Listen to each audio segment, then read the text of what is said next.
ये तो क्लियर ही है। आगे आपका तना, यह पौधे का वह भाग है जो प्रकाश की ओर वृद्धि करता है।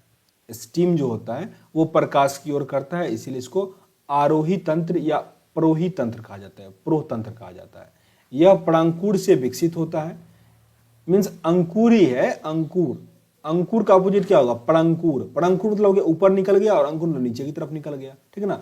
तो ये सब अंकुर ही है, ठीक है ना। तो यह परांकुर से विकसित होता है। यह पौधे का परोह तंत्र बनता है या आरोही तंत्र जिसे कहते हैं ना, वही तंत्र बनता है। यहाँ पे तनों का जो रूपांतरण दिया गया वो दिया गया है।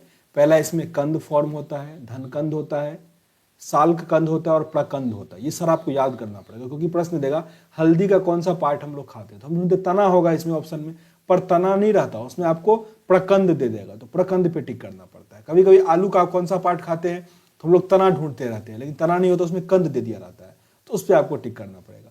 तो कंद, धनकंद, सल्क कंद और प्रकंद, ये सारा तना का फॉर्म हुआ, जिसमें कंद में आता है आलू, धनकंद में आता है बांडा केसर, साल्क कंद में प्याज और प्रकंद में हल्दी और अदरक। याद रखिएगा, मीन्स कन्फ्यूजन जिसमें हो कि तना खाते हैं या जड़ खाते हैं, तो जिस भी फ्रूट में, फ्रूट या सब्जी जो भी कह लो, जिसमें छिलका आता है ना, जैसे आलू नया नया आएगा तो छिलका आएगा, प्याज में छिलका आता है, लहसुन में छिलका आता है नया नया आएगा, तो हल्दी में छिलका आता है, अगर आप देखे होगे अदरक में भी छिलका आता है, तो जिसमें छिलका आ रहा है ना वो क्या हो गया? तना हो गया। कंफ्यूज नहीं करना। जबकि गाजर में मीन्स तना नहीं आता, मीन्स छिलका नहीं आता, तो वो क्या है? जड़ है, वो तना नहीं है। तो आगे अब देखो पत्ती पे आते हैं। यह हरे रंग का होता है। इसका मुख्य कार्य क्या है? प्रकाश संश्लेषण का क्रियाकरण है, जिसके द्वारा भोजन बनता है। देखो वीडियो को छोड़ नहीं देना, क्योंकि बहुत सारे बच्चे क्या होंगे, जब ऊपर में कुछ वो याद करने वाला था ना तभी वो छोड़ के चले गए होंगे, उनको लगा कि नहीं बकवास क्लास चल रहा है, वो छोड़ के चले गए होंगे। तो इंपॉर्टेंट ऐसा नहीं है कि हर वीडियो के स्टार्टिंग में इंपॉर्टेंट चीज आ जाएगा, कभी कभी अंदर में ही होगा। तो प्रकाश संश्लेषण का क्या अभिक्रिया होता है, कैसे क्या होता है, सब आगे दिया गया है, तो पैसेंस रख के पूरा देखो। ओके, आगे पुष्प, क्योंकि बच्चे क्या करते हैं ना, जैसे अंतर्जीवी मीन्स हेडिंग था एक्सरसाइज का ही, पादप कोशिका मीन्स सॉरी पादप विज्ञान, तो थोड़ा देखेंगे अच्छा इंपॉर्टेंट नहीं है, चलो इसको छोड़ दो। मेरे भाई बुक है, कहीं कहीं इंपॉर्टेंट होगा, कहीं कहीं वैसे ही होगा, आपको सब पढ़ना होता है। अब देखो पुष्प, फ्लावर, यह पौधे का जनन अंग है। पुष्प क्या है? पौधे का जनन अंग है। ये भी काफी मीन्स कंप्लीटिव क्वेश्चन होता है। ये प्रश्न आपसे पूछ देगा कि पौधे का जनन अंग क्या होता है। ऑप्शन दे दे, तना, बीज, जड़ और पुष्प दे दे। 100% बच्चे बीज या जड़ या तना में मार देंगे। पुष्प में तो 100% मतलब 10% जो पढ़े होंगे वही मार पाएंगे। तो पौधे का जनन अंग कौन सा होता है? पुष्प होता है। पुष्प में बाह्य दलपुंज, दलपुंज, पुमंग और जयांग पाए जाते हैं। 4 पार्ट है। और कौन सा? दलपुंज, दलपुंज, दलपुंज, पुमंग और जयांग। बाह्य दलपुंज और एक इनर दलपुंज होता है। इसमें से पुमंग नर जनन अंग है और जयांग मादा। इसको बार बार रिपीट करो, बहुत बार रिपीट करो। पुमंग जो है वो नर का है और जयांग जो है मादा का है। जयांग मादा और पुमंग नर। बहुत बार पूछा गया प्रश्न है, पुमंग नर और जयांग मादा। ये एसएससी का तो मान लो फेवरेट क्वेश्चन है। नर जनन अंग पुष्प का कौन सा है? पुमंग, और मादा का जयांग। आगे यहाँ है पुमंग। पुमंग में एक या एक से अधिक पुंकेसर होते हैं। पुंकेसर में परागकण पाए जाते हैं। परागकण कहाँ पाया जाता है? पुमंग में पाया जाता है। परागकण कहाँ पाया जाता है? पुमंग में, मतलब ये पुंकेसर में, पुमंग में। ओके, जायांग क्या होता है? इसमें अंडप होते हैं। अंडप के 3 भाग होते हैं, अंडाशय मीन्स ओवेरी, वर्तिका स्टेम और वर्तिकांग। ये सारा क्या हो गया? महिला मीन्स वो मादा पुष्प का पार्ट हुआ, ठीक ना। परागन, पॉलिनेशन। पॉलिनेशन होता है कि एक जगह से दूसरे जगह जाना, वही होता है पॉलिनेशन। तो पराग कोश से निकलकर अंडप के वृत्तिकाग्र पर पराग कणों के पहुंचने की क्रिया को हम क्या कहते हैं? परागकण कहते हैं। ओके, परागकण 2 प्रकार के होते हैं। एक होता है स्वपरागन मीन्स सेल्फ या ऑटो कहा जाता है, ऑटो पॉलिनेशन या सेल्फ पॉलिनेशन, और दूसरा होता है क्रॉस पॉलिनेशन या पर परागन। अब आ गया निषेचन, फर्टिलाइजेशन। पराग नली बीजांड में प्रवेश करके बीजांडकाय में भेदती हुई भ्रूण कोश तक पहुंचती है और पराग कणों को वहां छोड़ देती है। इसके बाद एक नर युग्मक एक अंड कोशिकीय से संयोजन करके इसे निषेचन करता है। निषेचन अंड युग्मनज मीन्स जायगोट कहलाता है। ये प्रश्न आएगा कि जायगोट संबंधित है। ये भी जायगोट जो होगा वो मादा वाले से मीन्स रिलेटेड होगा। Okay, zygote. आवृत बीजी में निषेचन त्रिक संचय मीन्स ट्रिपल फ्यूजन, जबकि अन्य वर्ग के पौधे में डबल फ्यूजन होता है। काफी इंपोर्टेंट है। आवृत बीजी जो होता है उसमें फर्टिलाइजर यानी निषेचन जो होता है वो ट्रिपल फ्यूजन होगा, लेकिन अन्य जो भी वर्ग का पौधा है उसमें क्या होता है, डबल फ्यूजन होता है।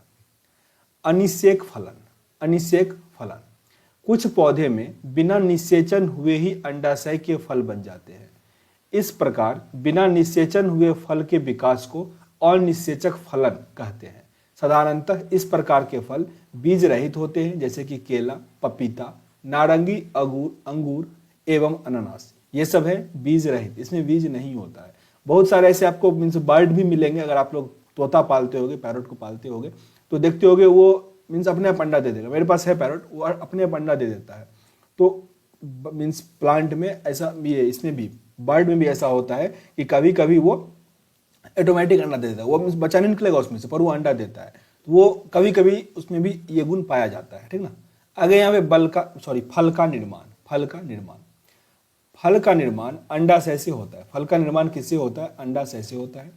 संपूर्ण फलों को 3 भागों में विभाजित किया गया। पहला है सरल फल, दूसरा है पुंज फल और तीसरा है अग्रथित फल, और तीसरा एक और भी बोल दो असत्य फल, ठीक है ना। आगे आता है एक असत्य फल। तो मेनली अभी 3 पढ़ना है, सत्य, पुंज और ये असत्य फल का बस एग्जाम्पल 1-2 है, उसको याद कर लेना। सरल फल जैसे अमरूद, केला आदि। पुंज फल में क्या आता है, स्ट्रॉबेरी, रसभरी। संग्रथित फल में आता है कटहल, सहतूत आदि। कटहल जो है आपका ये वो फल भी आता है, मीन्स अशुद्ध फल जिसको कहते हैं, असत्य फल। कुछ फलों के निर्माण में बाह्य दलपुंज या पुष्पासन आदि भाग लेते हैं। ऐसे फलों को असत्य फल कहते हैं, जैसे कि सेब, कटहल आदि। ये आपको याद साइंस के प्रोस्पेक्टिव से नहीं करना है, ये करना है आपको रीजनिंग के प्रोस्पेक्टिव से। प्रश्न दे देगा, इसमें से विषम को ढूंढिए। ऑप्शन देगा आम, केला, सेब और नारंगी दे दे। तो सब कंफ्यूज करते हैं कि इसमें क्या है, सब तो फल ही है। तो आप कुछ और दिमाग लगाते हो, पर वहां पे सेब क्या होता है, असत्य फल होता है। तो रीजनिंग में आपको ये प्रश्न काम दे देगा, और कभी कभी साइंस में रेयरली पूछ लेता है, तो वो भी अपना याद रखना। आगे यहाँ पे किस प्लांट का या किसका हम कौन सा पार्ट खाते हैं वो दिया गया है।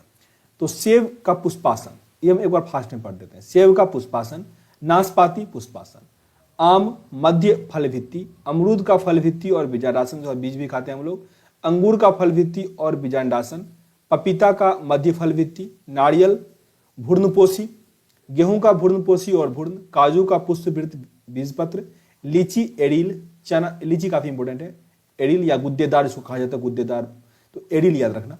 चना का बीज पत्र एवं भूर्ण, मूंगफली का बीज पत्र और भूर्ण, सहतूत का रसीले परिदल पुंज, कटहल का परिदल पुंज व बीज, टमाटर का फल भित्ति और बीजांडासन, केला का मध्य और अंतःभित्ति, केला का अंतःभित्ति, नारंगी का जूसी हेयर और अनानास का परिदल पुंज। आगे है आपका पादप उत्तक, प्लांट टिश्यू, प्लांट टिश्यू। उत्तक यानी टिश्यू। टिश्यू होता क्या है, पढ़ चुके हैं कि ग्रुप ऑफ सेल जो होता है ना, ग्रुप ऑफ सेल वो बनाता है टिश्यू। तो टिश्यू क्या है, समान उत्पत्ति, संरचना एवं कार्यों वाली कोशिकाओं के समूह को उत्तक कहते हैं। समान उत्पत्ति, संरचना एवं कार्यों वाली कोशिका के ग्रुप को हम क्या कहते हैं, उत्तक कहते हैं, टिश्यू कहते हैं। याद रखना, वही बात है, कोशिका के ग्रुप को मीन्स ग्रुप ऑफ सेल क्या कहलाता है, उत्तक कहलाता है। पहला दिया गया इसमें विभाज्योतकी उत्तक, मेरिस्टेमेटिक टिश्यू, मेरिस्मेटिक टिश्यू।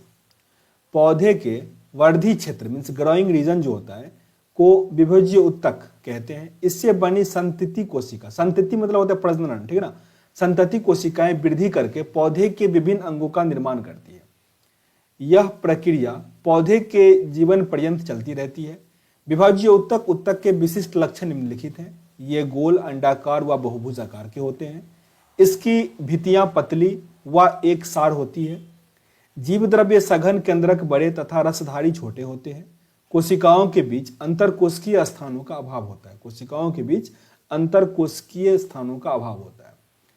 आगे शीर्षास्थ बीजीय उत्तक, ये उत्तक जड़ों अथवा तनों के शीर्षों पर पाया जाता है तथा पौधे की प्राथमिक वृद्धि मीन्स विशेषकर लंबाई में यही कारण होता है। कौन सा, एपिक मेरिस्टेम्स या मेरिस्मेटिक कह लो, एपिक मेरिस्मेटिक। पार्श्व विभाज्य उत्तक मीन्स लेटरल मेरिस्टेम्स है, ठीक है ना, मेरिस्टेम्स। इसमें हालांकि इसको मेरिस्मेटिक भी कहीं लिखा रहता है, ठीक है ना, तो लेटरल मेरिस्टेम्स। इसमें विभाजन होने से जड़ तथा तने के घेरे में वृद्धि होती है, अर्थात इससे तना और जड़ की मोटाई में वृद्धि होता है। आगे आपका अंतर्वेशी विभाज्य उत्तक, मीन्स इंटरकलेटरी मेरिस्टीम्स। यह वास्तव में शीर्षास्थ विभाज्य उत्तक का अवशेष है जो बीज में अस्थायी उत्तक के आ जाने से अलग हो जाता है। इसकी क्रियाशीलता में भी पौधे की लंबाई में वृद्धि करता है, जिसकी महत्ता वैसे पौधों के लिए है जिसके शीर्षाग्र को शाकाहारी जानवर खा जाते हैं। शीर्षाग्र खा लिए जाने के कारण ये पौधे अंतर्वेशी विभाज्योतक की सहायता से ही वृद्धि करते हैं, जैसे कि घास है। मीन्स पहला प्लांट है, इसको खा गया, फिर वो यहाँ से जड़ से निकल जाता है, ठीक ना। आगे अस्थायी उत्तक, परमानेंट टिश्यू। अस्थायी उत्तक उन परिपक्वता कोशिका के बने होते हैं जो विभाजन की क्षमता खो चुकी है तथा विभिन्न कार्यों को करने के लिए विभेदित हो चुकी है। ये कोशिकाएं मृत अथवा जीवित दोनों हो सकती है। सरल उत्तक, सिंपल टिश्यू। यदि अस्थायी उत्तक एक ही प्रकार के कोशिकाओं के बने होते हैं तो इन्हें हम क्या कहते हैं? सरल उत्तक कहते हैं। सरल उत्तक, सिंपल टिश्यू। जटिल टिश्यू क्या होता है? तो यदि अस्थायी उत्तक एक से अधिक प्रकार के कोशिकाओं के बने होंगे तो उसे हम कहेंगे जटिल उत्तक। अब आ गया जाइलम, जिसका हम जिक्र फर्स्ट वाले वीडियो में किए हुए थे। इसे प्रायः कास्ट भी कहा जाता है। यह संवहनीय उत्तक होता है। इसके दो प्रमुख कार्य हैं। पहला है जल व खनिज लवणों का संवहन और दूसरा है यांत्रिक दृढ़ता प्रदान करना। मेनली आपसे प्रश्न यही आएगा कि जल का जो संवहन होता है वो कौन करता है? तो जाइलम करता है। जाइलम क्या करता है? जल का मीन्स पानी का और खनिज लवण का संवहन करता है, जबकि फ्लोएम क्या करता है? फूड का करता है, ठीक ना। आगे जाइलम में ही है कि पौधे की आयु की गणना जाइलम उत्तक के वार्षिक वलय को गिनकर ही किया जाता है। पौधे की आयु के निर्धारण की यह विधि डेंड्रियोक्रोनोलॉजी कहलाती है। डेंड्रोक्रोनोलॉजी कहलाती है। ओके, यहाँ से एक प्रश्न और आ गया कि पौधे की आयु हम किससे प्राप्त करते हैं? तो एनुअल रिंग से, वार्षिक वलय से मीन्स पौधे की आयु ज्ञात की जाती है। एक दो प्रश्न अब ऐसे भी आ जाता है कि किसी भी पौधे में अगर 50 रिंग है तो उस पेड़ की आयु कितनी होगी? तो 50 रिंग है तो 50 ही होगा। अपना दिमाग नहीं लगाना कि 25 कर देना या 100 वर्ष कर देना, ठीक ना। जितना रिंग है उतना ही करना। आ गया फ्लोएम। यह भी एक संवहन उत्तक है। जाइलम भी संवहन था और फ्लोएम भी संवहन है, लेकिन इसका मुख्य कार्य क्या है? पत्ती द्वारा बनाए गए भोजन को ले जाना, ठीक ना। ये क्या करता है? खनिज, लवण, जल, इसको ले जाता है जाइलम। जाइलम जौ से जल, जौ से जाइलम, ठीक ना। फ्लोएम एफ से फूड, फो से फ्लोएम, ठीक ना। ऐसे याद कर लो कैसे भी करके। अभी जो सब हम पढ़े हैं उसको यहाँ पे एक सारणी के फॉर्म में दिया गया, इसको पढ़ लेते हैं। दिया गया पादप उत्तक दो टाइप में था। पहला था मेरिस्मेटिक टिश्यू और दूसरा था परमानेंट टिश्यू। मेरिस्मेटिक में था एप्रियल मीन्स शीर्षास्थ विभोज्योतक, पार्श्व विभोज्योतक और अंतर्वेशी विभोज्योतक। फिर अस्थायी परमानेंट टिश्यू दो टाइप का था, सरल और कॉम्प्लेक्स मतलब जटिल उत्तक। जटिल वाले में दो था, जाइलम और फ्लोएम, और सरल वाले में क्या था? मृदुदत्त, स्थूल कोण उत्तक और दृढ़ उत्तक। तो ये सारा आज आपका कंप्लीट हुआ। आगे प्रकाश संश्लेषण है, इसको हम अगले वीडियो में कवर कर लेते हैं क्योंकि वीडियो लगभग थोड़ा लंबा हो गया। सेशन देखो अगर अच्छा लग रहा हो